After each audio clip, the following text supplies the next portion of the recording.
Welcome to Aspire, and I Have the Right to podcast, where we amplify voices, share stories, and drive change in the fight against sexual assault. We explore the critical issues surrounding student safety, institutional accountability, and survivor empowerment. In every episode, our goal is to provide insightful conversations with survivors, experts, educators, and advocates, giving you, our listener, valuable information, resources, and actionable steps to create safer environments and cultivate a culture of respect and consent.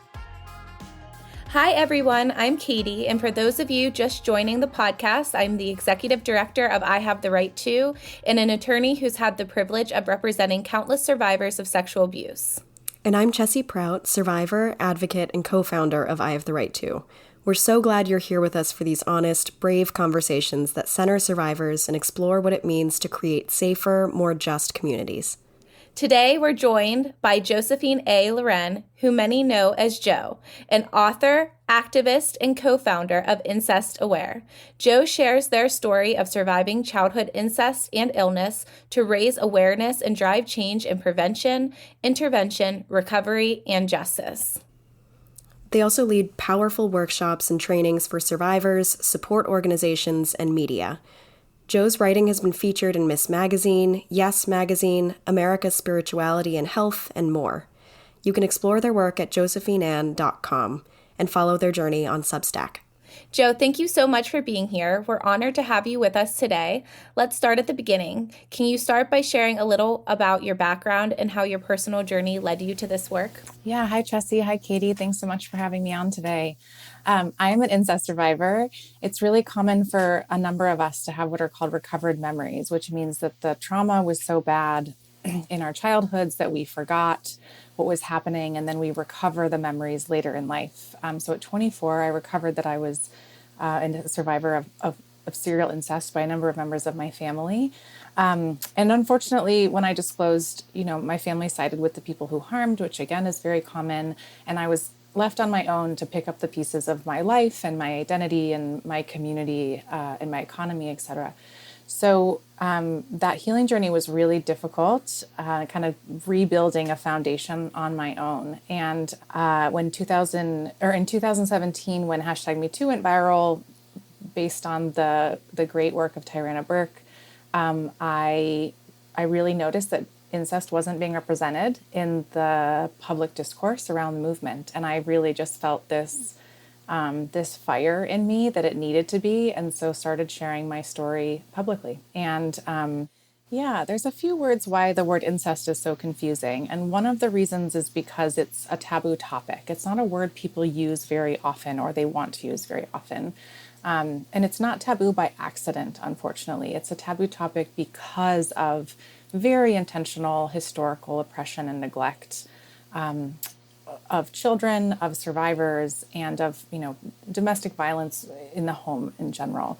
But incest can be used in two ways. Really, some people, when they use it, are referring to consensual incest between adults who are related, right? Sexual relations between adults who are related. And then there is incest abuse, which is sexual abuse against people who are family members. The law defines what means to be family in every state a little bit different. So what we say at Incest Aware, because the nuclear family system is very diverse, we tend to say that incest abuse would include anyone who is harming, whether that's adult on adult harm, adult on child harm, or child on child harm, which is even more prevalent than is spoken about. Between people who are your blood relatives, between people who you are cohabitating with, or between people who are related to you by kinship. So anyone who's close enough to the family that they're considered family, even babysitters or in-home caregivers or things like that, people like that. That I actually just learned something. I didn't realize that it could be considered people who are just close to the family, but maybe not biologically related. So thank you for sharing that. It's so important for us to really understand exactly the definition of what it is that we're talking about. I'm thinking back to some of my cases that I've had and the experience for survivors who their abuse would not be considered incest. It was somebody outside of those close ties versus those that it would be considered incest, and how different the support systems were. And also the access to what we like to term as justice was different too. So it's interesting. And it seems like even those who care about these issues, who are maybe involved in the legal process or child protection, it's a topic, like you said, that remains taboo even for them. And so I'd love to hear what you have to say about that, and just really why it's so important that we talk about this, and why it's important to have it as part of the conversation and education for people who are going to be working with kids, or for parents, educators, etc. Yeah, I think, children are a historically marginalized population. And as we know, any historically marginalized population, or anyone who holds a number of identities within historically marginalized populations, are more at risk to be sexually harmed. And so children, the elderly, are going to be like very vulnerable populations to incest abuse specifically. And I think the more that I engage within systems, the more, which is the anti-rape movement, rape crisis centers, child protective services, et cetera, the more that I realize, like, so many of us, including survivors, including activists, just feel afraid of engaging with incest cases, because with the system specifically, because children have no civil rights, they can be pulled from their homes. And is that actually the safest thing for a child, when we, a social worker might not know where that kid is going to be placed, or because foster care can be a really saving grace for a child, and it can also be really traumatizing, and sexual violence is very common in foster care. When it comes to families coming forward, right, it's like, who's going to report someone they love? Who's going to report someone they're economically dependent on? It's so much easier to believe that the person who harmed didn't do it, because, as Judith Herman says, they ask you to do nothing, whereas the survivor really asks you to kind of upend your entire life, your family structure, your worldview often, or sense of community, in order to find a sense of justice. When it comes to the anti-rape movement, I think what I've learned mostly is that rape crisis centers were really built around a kind of crisis intervention model, which means, they're built for adults who have been raped at that time. And so it's about rape test kits. It's about legal support. It's about, immediate medical support. Obviously, if you've been serially raped as a child and you are now remembering as an adult years later, those interventions may not be all that helpful. So they're really working on, the Rape Crisis Network is really working on getting long-term housing for survivors, which would be really great. Basic needs support, right? How do we create a safe place to land so that incest survivors can leave their home environments as children or as adults, to ensure that they have time to recover, to heal, to make sense of this experience, in a safe place. So there's lots of people out there doing really good work and really wanting to improve interventions and prevention, recovery, and justice methods. But I think a lot of us feel that the way the system's built makes it very difficult for us to do that work.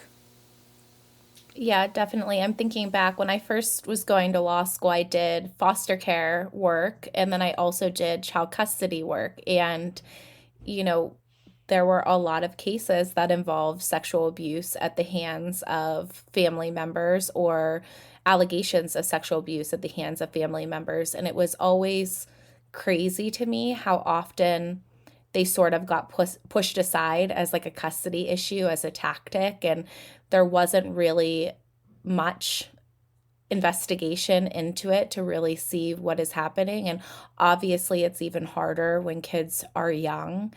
And so, so much of the system needs changed, with an emphasis of really looking at what's best for these young people who are going through this. So thank you so much, Joe, for sharing that. It's really quite a lot that needs to be looked at and, done differently. Yeah, I love that. I think I in the beginning of my activism journey, it used to feel like just a really, really steep hill to climb and so much to kind of create while I'm climbing. But now I see this gap as like a real opportunity. It's like, oh, we have so many opportunities to create change, and that feels much more exciting. I like that. Definitely lots of opportunities. And that shift in thinking, too, from overwhelm to thinking about it as an area and space undiscovered and full of so many opportunities for not just intervention, but also long-term care, community building, is so beautiful. And it brings to mind, what you call yourself, an anti-incest liberation agent, or an AILA. It's such a bold, beautiful, actionable title. Would you be able to share with us what it means to you, what that title means to you, and how you came about to claim it? Yeah, thanks. That's a great question. So, Incest Aware is the name of the organization that I run, and sometimes I don't want to be so forward with what I do. It's like, what do you do? Like, oh, I run an organization called Incest Aware. Sometimes I like want a different way to say it. So I was thinking about how I can go about that, and I really loved the it took a little while to kind of find the right acronym, but Isla in Gaelic, which is one of my ancestral lines, means from a strong place. And when I've studied the incest awareness movement throughout history, what I've really found is that there's been a lot of times when anti-incest discourse becomes a part of the social conversation, and then there's immediate backlash by most systems, whether that's the family system or the medical system or academic systems, et cetera. There's just these major backlash that then push the movement back underground. And so what I'd really like to see in a hashtag Me Too environment where we have the internet, and we have more power to self-publish, more power to create our own digital platforms, and to archive the work, is that we build a foundation that can be built upon. By the end of my lifetime, I kind of have no expectations to scale the work. Instead, like upward, I have a very clear vision to just expand it outward, and to help kind of build this unshakable foundation so that the next generation can really start integrating and building programs that people can feel safer to engage with. Anti-incest, so much of when we talk about anti-racism or anti-incest, I'm definitely borrowing that or feeling inspired from other anti-violence movements. And we say anti because we're not just saying we need to make an incest-free society, but we also need to break down and dismantle the systems and structures that contribute to the prevalence of incest abuse.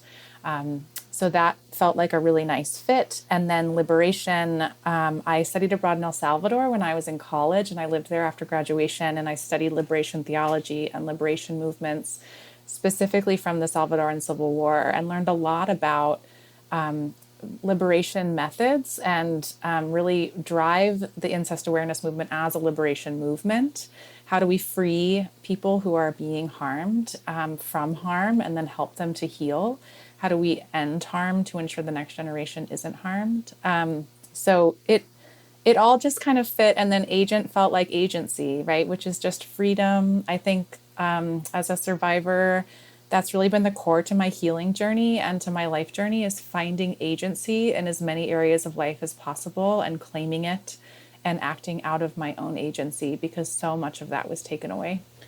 Wow, that's so powerful. I'm remembering, Joe, the first time we met and we sat down and had lunch in New York and you sharing all the work that you've been doing and all of the people that you've been bringing into your community. And I remember feeling just so inspired when I left and so grateful for having had the opportunity to have that conversation with you.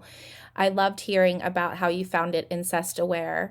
And I'd love for you to share with our listeners, the mission of the Alliance, what brought it into being, what kind of work it's doing, how people can get involved, and just generally, how can they walk away being more incest aware and, taking action? That's such a beautiful question. And it's a history that I love to share because it's such a great model of what you can do when there is a gap in services and the creativity that is born of that. So much of the literature, there is like really an incest gap in literature. So there's very little research around incest in general. The research that's out there tends to be pretty old and outdated. And it really focuses on how messed up we are because of what happened. Our health problems, financial problems, relational problems, etc., which is all understandable, right? Like serial abuse within the family system makes it really difficult for people to have a safe sense of internal safety, regulation, etc. So there's absolutely no judgment for, like, I always say, the ways that incest survivors wobble after they get out of the house. Like, it's all just symptoms of survival. But it was interesting because when I started sharing my story publicly and started publishing, it was really important to me that I used the word incest. It almost felt like a calling. And I had a lot of friends who were really reticent about it. They were like, you shouldn't do that. Like, people are going to stop reading. And I was like, if I can't use the word, how can people even begin to hold the complexity of the issue? So that was my first big push against society, right? Is like, if I'm using my story, I am using this word. And I'm so glad that I did, because the internet is often, people are surprised to hear, a very pro-incest space. If you Google incest-related keywords, you will find incest pornography, you will find child sexual assault material, you will find query and Reddit chat rooms where people are encouraging each other to incest family members. You will find old, outdated research that questions whether or not incest is even a problem or promotes it. Like, you don't have to go very far to find, how the pro-incest movement has been very effective on building itself digitally. And so it became really easy for any of us who were doing anti-incest work to find each other. Because my article might have been on the third or fourth page of Google search results, but because all the other search results were so yucky, it was like, oh, here is one person who's really against this. And then they would read it and they would comment on my article or reach out to me on social media or through my webpage. And we just started connecting. And the incest awareness movement has always been run by survivors for survivors, which is both difficult in that the labor shouldn't just be on us, but also beautiful in a sign of resilience for just how powerful, no matter how much we've been repressed and pushed down, our stories are always coming out because we've continued to tell them. So it was neat to start connecting. And I didn't really, so much within liberation movements that's so important is a sense of solidarity. So much of healing from really serial violence, like incest abuse in the home or genocide or these other, prisoners of war, people who are trapped in violence for a long period of time with no way out. Community validation is one of the most important parts of their healing journey. Just someone showing up and saying, we believe what happened to you. We are here with you. We understand what happened to you. And we're just going to wobble with you for the rest of our existence, So I started to find my wobblers, right? The people that I could wobble with and the people who could really just make my existence feel normal, make the language that I use and the way that I explain my life experience feel like a language that was readily used, not like something I had to educate or teach people. So I've really found a sense of home and community with them.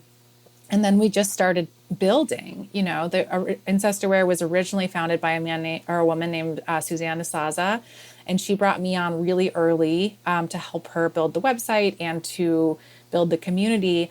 And then she retired, and I really, again, with my liberation education, really wanted to run this like a liberation movement, which means we need to reclaim our history. We need to educate people about our history. We need to come up with kind of an agreed upon lexicon or language about how we're going to talk about our history. And then we need to begin engaging various levels of society in order to promote change. So it's just been gorgeous. There's like more than 60 Alliance members now internationally. We're all over the world. We are in a really nascent stages of grassroots organizing. So it's like that time where we're just like, oh my gosh, I'm not the only one. This is so exciting. And we have a million ideas and no resources. And we're all just doing this mostly as volunteers. So yeah, it's beautiful. And I'm really grateful to feel like I have a little corner of the world that gets it, gets what it's like and is willing to use this language and to share, allows me to share my story without a content warning. Mm-hmm. I go into schools and we talk about digital safety, right? And I'll have the kids say, what are some positive uses of technology and what are some negative uses of technology? And when you were talking about all of those pages of the negative stuff that comes up, I think about the cases that I had of involving images and videos of kids that were shared online, and how I really think the prevalence of CSAM or child sex abuse material skyrocketed with the internet because they were able to find their communities, right? They were able to find other people that were into that, and they could share it much easier than when they had to find each other in person or mail it to each other, right? But the positive side of it is that also survivors are finding their communities and they're uniting and coming together. And so it's just that really good reminder that positive and negative. And I think it's good that there's those ways for survivors and supporters and advocates to come together. You had shared engaging different levels of the system, right? After you sort of get everybody together, you want to engage different levels of the system. I'd love to hear, what you envision. What are your things that you think would be really great, or the dreams that you're having as an organization? Do you have some ideas of what you'd like to see happen or what people could do? Yeah, great question. So we operate within 4 verticals, and that's, as you've said, prevention of incest, safer interventions when there is cases of incest, more competent and culturally affirming recovery models after survivors are liberated, and then survivor-centered transformative justice. So the Alliance, in each of those verticals has big, bold dreams, and we're all working a little. Each organization or individual in the Alliance is committed to one of those verticals. So for prevention advocates, it's going to be helping adults identify when abuse is happening, helping children understand correct anatomical language for their bodies, or culturally appropriate anatomical language that is agreed on by the community, so that if a child is disclosing, the community knows what they're knows exactly what they're saying. And then, just making sure that we embody as a community this understanding that all children are in our care, as opposed to just the children in our family system, that we kind of broaden and offer more support to the nuclear family, and then say, look, one of the best forms of recovery is actually is first of all safe and fast intervention. But if that doesn't happen, it's a child who's actively being abused, that they have a buffer in their life. So another example of someone who loves them in a safe way and is modeling to them that what's happening at home, which is where we learn what's normal, what's ethical, what our worldviews are, is not in fact normal or ethical or should be a part of our worldview, right? So just having a teacher or a coach or another family member or a babysitter or even a pet that shows up and says, like, I'm going to love you safely, you might not know as a member of your community, like what child you are being a buffer for in order to support them and to help them on their journey. And even if they can't get out of the home quickly, that the memory of your love will serve them. Intervention, it's what do people do when disclosure does happen? How do we get systems to not take children out of the home and instead like really center the safety of the child and the healing of a family system? For recovery, it's really like affordable, accessible resources. I think it's which is in all recovery models, right? A healthcare system that is meant to heal. And then for justice, we really want to see the breaking of the entire cycle of violence. So Incest Aware is a transformative justice organization, which means that we believe in the transformation of people who harm. We believe that in order to break the cycle of violence, that we need people who harm to no longer harm.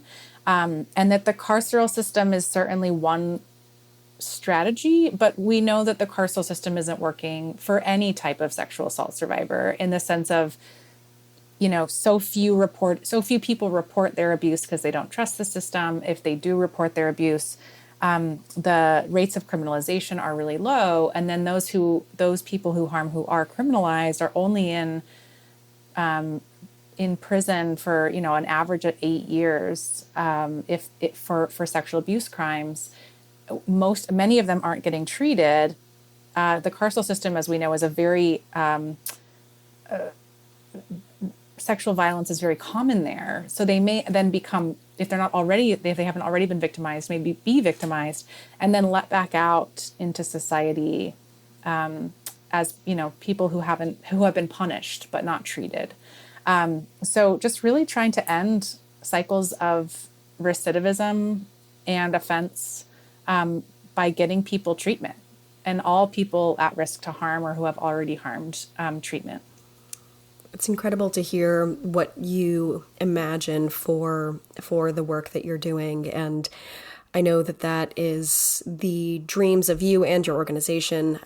But the majority of times when I speak with students or speak to people, a lot of kids just come up, and adults as well, come up and ask, well, what can I do specifically? What can I do if I see something? A young man recently approached me after an event at a college in Pennsylvania and said, I've heard rumors about something happening to my friend, but they haven't told me about it yet. And he just wanted to know, what should I do? How should I support them if they're not ready to talk? And I think hearing about, creating that safe, loving relationship and being a buffer for somebody is really inspiring. But I would love to hear your perspective when it comes to safe ways to intervene for people who are listening here today, who, might not have the tools that they need to intervene in a way that's, more or maybe less informed ways to intervene, but ways that we can do that and recognize it in our lives, and how we can support the people that we might think are going through something like this. That's such a good question, and something that the Alliance wants to do is create more content to help educate people on appropriate and or empowering and safe intervention models. And I know Katie and I have discussed this thoroughly, that we're kind of inventing it because it is such a complicated system and it's different in every state. But what I've been learning through my own journey as both a survivor and an activist is one, to educate yourself on how the system works in your state. So what are emancipation ages for children? If it's 14, if your friend's above the age of 14, how can you support them in getting emancipated and getting a care system outside of the home that will help them meet their financial needs and housing needs while they're still in school or pursuing their dreams? For kids that aren't emancipated, what are mandated reporting laws, right? Often peers are not mandated reporters. And so, we don't want to put the pressure on peers to be the receivers of disclosures. But we have also found that peer-to-peer support models, especially among incest survivors, can be more effective even than clinical support models. So just starting to create peer-to-peer support. Often children know that they're unsafe and they understand the consequences of disclosure, right? So inviting them over to your house so that they don't have to be at home much, right? Again, showing them other options, or like, kinship foster care is another option. So can we develop these kind of pods of support outside the home? And then once those pods are created, then we report to the police so that the kid already has like a safe kinship support system, so they're not removed from the home because they have a safe place to be. Like, these are all ideas that I am and we are considering, but would love to keep dreaming with our community and people who are in the system to learn more about, how do we have community-based responses that do feel safe and empowering for folks, because we want kids to disclose and we want them to feel safe to do so. Yeah, we go I Have the Right To, we go into schools and deliver programming on a variety of topics. And, something that we always offer is this issue of incest and grooming specifically. And it's interesting to me because even just grooming in a wider sense isn't as popular of a topic as I thought it would be, coming from the work that I do. And I want to encourage educators to have these conversations and parents to have these conversations, because I think it's not easier, but it's different for people to sort of talk about peer on peer abuse rather than abuse that's happening within the family, because it's hard for us to admit that it happens. And so it's so important to admit that it happens and be aware of the statistics and the background that you're sharing with us, Joe, and also just have action items that we can take, if something is happening, where we're getting that red flag feeling, or, whether you're a young person supporting another young person or supporting an adult that's been through it. So what are the top 3 things, walking away from this podcast, having gotten to listen to you, your background, your expertise on this matter, if you had people walk away with 3 things that everyone should know about incest and its impact, what are those 3 things? What would they be? Yeah, the first thing would just be let's just talk about it like it's a normal word. Let's make social conversations, make it feel normal so that survivors or people who are actively being harmed can discuss it without having to manage the layer of stigma or having to feel the emotional reactivity of their lived experience, like on the disgusted face of the person they're sharing with, So just, normalizing the word. It was so beautiful at the the student organized consent conference in Seattle this last year, because I got to speak 2 years ago and was on stage talking about incest, using the I word, as we say, as if it were normal, but was the only one in the room doing that. And then this year, students were up there using it, other people were using it, other workshoppers. And it was so beautiful to be like, we did it. This space is an incest friendly, or language, an anti-incest language space. And that was really, really relieving to my nervous system to see that impact that work made. And then, I think again, I think continuing to enhance community care models for the nuclear family system is good for everybody, right? There's no doubt that the family is overwhelmed with economic responsibility, with caregiving, and that taking better care of each other, kind of broadening our understanding of what family is. I use the word constance, or, community, that we really we kind of turn away from rugged individualism or competition or the strong boundaries of family systems. And we really turn towards each other, because that's going to help with more transparency, less hiding behind closed doors, less secrecy, if we are kind of more engaged in each other's lives. And then thirdly, yeah, if you feel all inspired, get involved in the movement, right? I mean, there's so many ways you can get involved, whether that's donations or joining the Alliance or just saying like, how do I make the space I'm in an anti-incest space? So whether you're a teacher or a parent or a friend or whatever, there are so many ways to explore just making a space, more accessible to these conversations, or dreaming and designing new forms of prevention, intervention, recovery, and justice. And that to me is so exciting. Again, it's like that opportunity. It's like, wow, there's so much room for our society to grow around this. Let's let this be playful. Let's explore this. Let's have design sessions, let's dream together, envision together how things can be different. And I would say there's so many social issues to get involved in, and there will be incest wherever there are other social injustices. So any justice work you're doing will contribute to ending incest. So thank you, just to pat yourselves on the back for all the work we're already doing. I know that there's a lot going on right now. I remember seeing your table at the GDS Consent Summit, and I was so happy that it was there, and it had so many resources there as all those kids were walking through the hallway and got to talk to each of you, because so many kids experience it. And I think just seeing the name of your organization and seeing the books that you have, just reminds them that they're not alone, or if they know somebody going through it, it's not as rare as we want to believe that it is. And like you said, I keep going back to, the world is upside down right now, truly. And the thing that keeps giving me peace is that there are people out there building these communities. And I'm so grateful to know you, Jo, and to have you as part of my community and be aware of the other communities that you're building. So thank you for sharing that.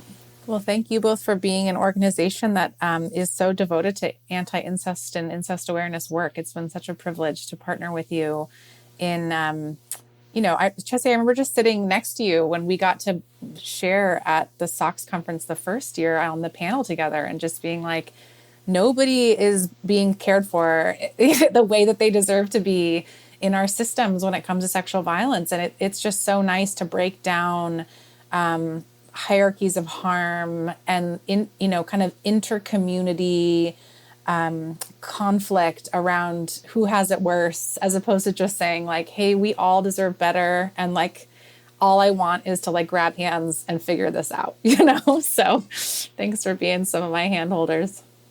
Oh my gosh, of course. And yeah, so much of this shame and trauma thrives in darkness. And so you've brought it to light in such a really powerful and impactful way. And, one of the ways that you've done this so beautifully is through your writing and through your speaking. And claiming that language around incest and surviving incest is so powerful. I remember I couldn't, say, when I was 15, I couldn't say the R word when it came to talking about my rape. I refused to use the word because it felt so harsh and disembodied and separate from, my body of what I thought was possible to, happen. But by, sharing your story through the written word and spoken word, how has that process, how have you seen that process shape your voice from the beginning to now, and the purpose that you've claimed? And then for survivors who might be listening today who haven't used their voice yet or haven't found their voice yet, or might be feeling unheard or unseen, what would you want them to know today? One of the things I love about showing up at a high school with essentially an anti-incest library, which you can see behind me, this is all my anti-incest literature on my wall, is that we come from a litany of survivor stories, that what has always been driving the movement is artists who are survivors. And that there are, for hundreds of years, there have been various productions, publications, paintings that have been the creative process of survivors telling their stories. So just to say, first of all, like when I started writing, I felt very alone and I was not connected to that history.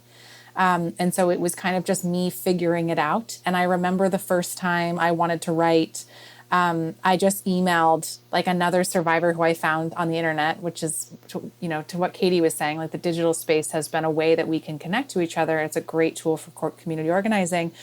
And just said like, hey, can I have 15 minutes of your time? I want to learn about the complexity of what it's like to be public as an incest survivor, because there is so much risk with defamation law, with trolling, with backlash.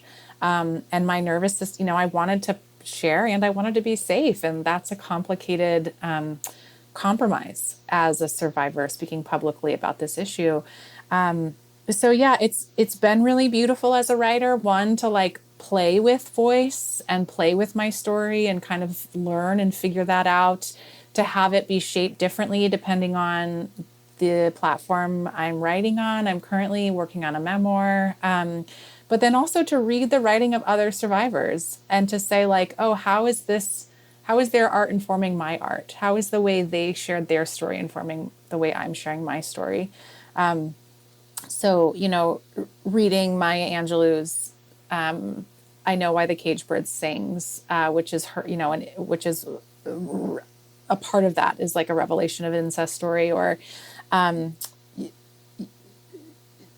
there's so much literature out there of, a newer or more recent story is Viola Davis came out with a sibling sexual abuse and trauma story in her memoir.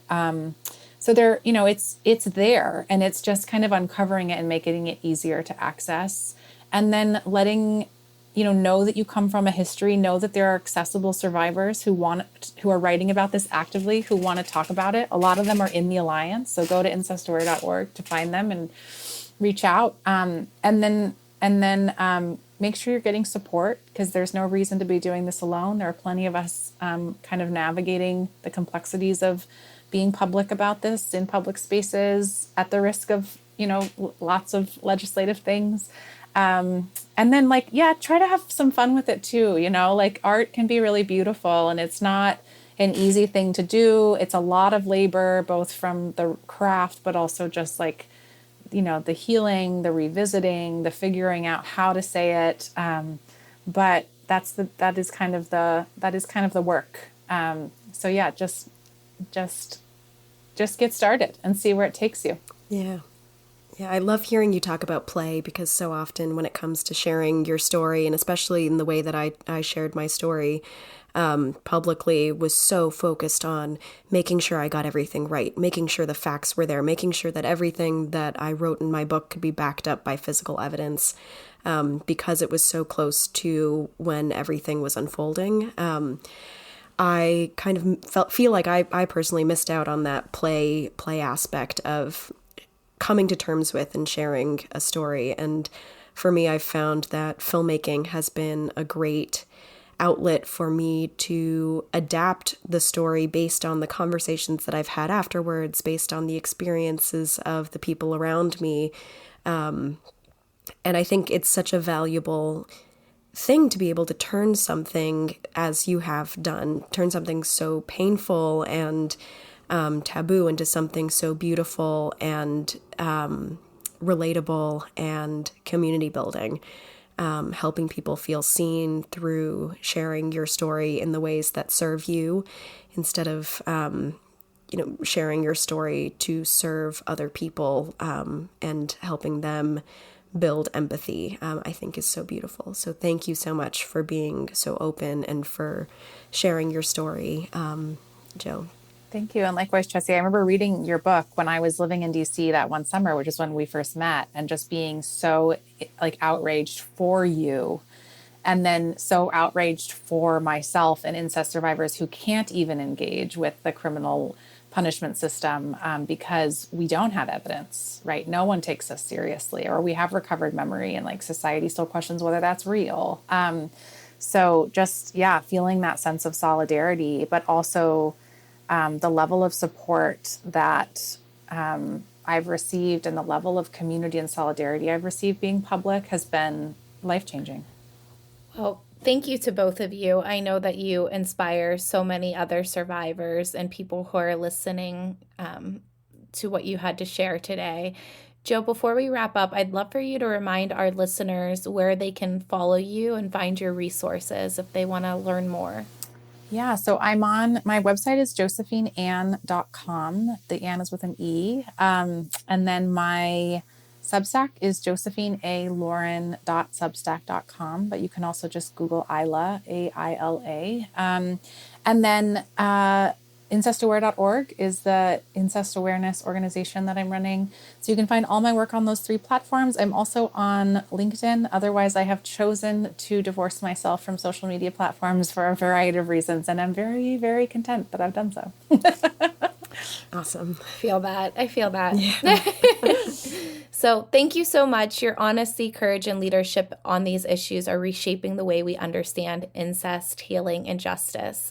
It's been such a privilege to learn from you today. Thank you. I really appreciate you providing the platform for me to share. Yeah, thank you so much, Joe. Your words are helping so many survivors feel seen and helping the rest of us understand how to show up better. We're so grateful for you and that you shared your time with us and your voice with us as well today. And to our listeners, if this conversation resonated with you, check out Joe at josephineann.com for Joe's full portfolio or follow her journey on Substack. And if you're a survivor looking for community or an ally ready to learn, we invite you to visit ihavetheright2.org for more resources and support. Thank you. Thank you so much for listening. Like and subscribe to the podcast on all platforms. And if you enjoyed today's episode, please give us a 5-star rating and tell your friends about Aspire, the I Have the Right To podcast. Visit ihavetheright2.org to learn more about our programming for students, educators, and parents, as well as internship opportunities. And don't forget to follow us on social media at I Have the Right To. Until next time, stay empowered and keep the conversations going.